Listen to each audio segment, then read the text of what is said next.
Hello guys, आज मैं दिखाने वाली हूँ अपना झारखंड टू बिहार का सफ़र। 4 साल बाद मैं अपने मामा जी का घर जा रही हूँ बिहार। ट्रेन में खाने के लिए मैं आज इतने सारे खाना बनाए हूँ। पराठा, भिंडी का भुजिया, आलू गोभी का सूखा सब्जी, ओट्स। हम तीनों घर का ही खाना खाते, बाहर में कुछ खाते नहीं, और ट्रेन का तो बिल्कुल नहीं। फाइनली हम लोग तैयार हो गए स्टेशन जाने के लिए, और वेदांशी बहुत खुश हो रही है, उसे बिहार जाना है। ट्रेन का नाम से ही बहुत ज़्यादा खुश होती है।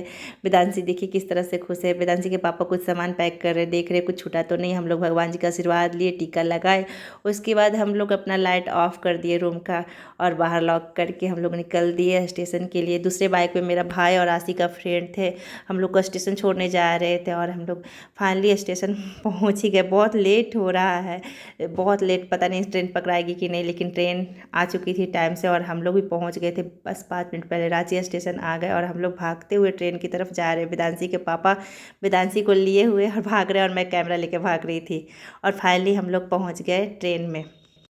ट्रेन में, और उसके बाद अपना सीट ढूंढने लगे। हम लोग का सीट भी मिल ही गया। फिर मैं अपने भाई को बोली कि भाई मेरा वीडियो बना दो। बस एक छोटा सा वीडियो बनाया, और वो ट्रेन से नीचे उतर गया। उसके बाद फिर ट्रेन खुल चुकी है, और उसके बाद 8 बज गया, और हम लोग सोचे खाना पीना खा के आराम ही करेंगे। वेदांशी को पहले ही ओट्स खिला दिए थे। फिर वेदांशी बोली आज मैं पूरी रात खाऊंगी, सोऊंगी ही नहीं।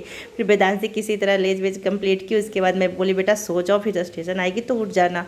फिर वेदांशी के पापा चादर बिछा रहे थे, और वेदांशी बहुत खुश हो रही थी, बोल रही थी मम्मा ये तो घर जैसा लग रहा है। बहुत ज़्यादा वो खुश हो रही थी। और फिर हम लोग का स्टेशन आने ही वाला है। सुबह का 5 बज गया, और हम लोग का स्टेशन आने ही वाला है, और हम लोग अपना गेट पे आ गए सारा सामान लेके। वेदांशी बोली इतना अंधेरा है मम्मा, हम लोग बिहार पहुंच गए। मम्मा बोले हाँ बेटा पहुंच गई। बस पहुंच गए, और वहाँ से ये मिठाई खरीदे अपने मामा जी के यहाँ ले जाने के लिए। फिर हम लोग ऑटो रिजर्व किए जहानाबाद स्टेशन से ही, और चल दिए अपने मामा जी का गांव के लिए। और हम रील बना रहे थे, मैं कहाँ सुधरने वाली, कहीं भी रील बनाने लगती हूँ। उसके बाद घर पहुँच के हम लोग फ्रेश होके खाना पीना खाएं। उसके बाद मुझे मिलना था अपनी सासू माँ से, वेदांशी को मिलवाना था अपनी दादी से, तो मैं सोची कि जल्दी से चल जाती हूँ अपने ससुराल। वहाँ के लिए मिठाई खरीदे हम लोग। उसके बाद रास्ते में हम लोग रील बनाए।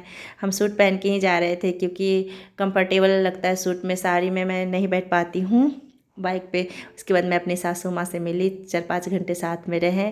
उसके बाद हम लोग चल दिए वापस मामा जी के गांव, और रास्ते में ये मिला गेहूं का खेत, और यहाँ भी मैं रील बना रही हूँ अपने ससुराल का ही गांव में। उसके बाद मैं एक मार्केट में गई, जहाँ से वेदांशी के लिए कपड़ा खरीदना था। वेदांशी के लिए कपड़ा खरीदी, और वेदांशी बहुत अपने पसंद से कपड़ा खरीदी, और बहुत खुश हो रही थी।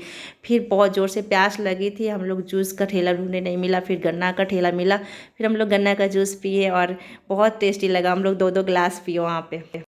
जूस काफ़ी टेस्टी था। फिर जूस पी के बहुत अच्छा लगा। उसके बाद वेदांशी के पापा जूस वाले को पैसे दिए। उसके बाद हम लोग घर आ गए। घर में चल रहा था मंडप, शाम हो चुका था, यहाँ मंडप की तैयारी हो रही थी। वेदांशी के पापा येलो कुर्ता में बहुत मस्त लग रहे थे। वेदांशी भी खूब खेल रही थी यहाँ पे, उसे बहुत अच्छा लगा गांव आके। यहाँ पे सारे लोग गीत गा रहे थे बैठ के। मंडप हो रहा था, मंडप कंप्लीट हो गया, और मैं अपने मामा जी के घर आई छत पे। और यहाँ पे कोई नहीं थे, तो मैं और आशी मिलके रील बना रही थी। लाइट था तो सोची रील बना लेती हूँ। फिर नेक्स्ट डे आया, बारात के दिन। सुबह सुबह ही हल्दी हो रही थी, हल्दी कलसा, तो मैं बस हल्दी चढ़ाई अपनी बहन को। गांव में इतना ही घूंघट कर दिया जाता है, देखिए किस तरह से मेरी बहन का चेहरा भी नहीं दिख रहा है। फिर हल्दी कलसा हुआ, फिर आशी भी आए हल्दी चढ़ाने। आशी हल्दी चढ़ाने आए, उनकी साली उनको परेशान कर रही है, इस तरह से हल्दी लगा रही है आशी को भी। बहुत अच्छा लगता है, ये सब सीन गांव में ही होता है इतने अच्छे से। बहुत अच्छे से जीजा जी का मजाक बनाया जा रहा है साली की तरफ से। यहाँ पे बहुत अच्छा लग रहा था ये सब देख के। उसके बाद हम लोग नहा धो के सीधे पहुँच गए वर पूजा के लिए। यहाँ पे वर पूजा किया जाता है, जो लड़की का शादी हो रहा होता है ना, वो लड़की पूजा करती है शादी से पहले। वर का पूजा किया जाता है। उसके बाद रात का 9 बज गया, और हम लोग खाने पीने के लिए बैठ गए। पूरे गाँव की लड़की लोग यहाँ पे बैठ गई, और बहुत अच्छा लग रहा था ये पार्टी। वेदांशी बहुत इंजॉय कर रही थी, बहुत दिन बाद इस तरह से हम लोग खाना खाएं, और बहुत मज़ा आया। फिर रात का 11 बज चुका था, और हम लोग जयमाला के लिए रेडी हो रहे थे। फाइनली 12 बजे तक जयमाला स्टार्ट हुआ। यहाँ मेरी बहन आ रही है जयमाला के लिए। मैं अपना दाँत दिखाते हुए हमेशा की तरह मैं कैसी लग रही हूँ बस बता दीजिए। और ये रहे दूल्हे राजा जो बस दुल्हन का इंतज़ार कर रहे हैं। और ये है मेरी बहन जो अपने हाथ देने वाली है दूल्हे राजा के हाथ में, और ये बस हाथ दे दी और अपना और स्टेज पे चढ़ रही है। और इसके बाद का वीडियो मैं नहीं दिखा सकती क्योंकि मैं बनाई ही नहीं, इतना भीड़ हो चुका था यहाँ पे कि मैं जयमाला का कोई फ़ोटो नहीं ली। यहाँ गांव में बहुत ज़्यादा भीड़ हो रहा था, बहुत ज़्यादा।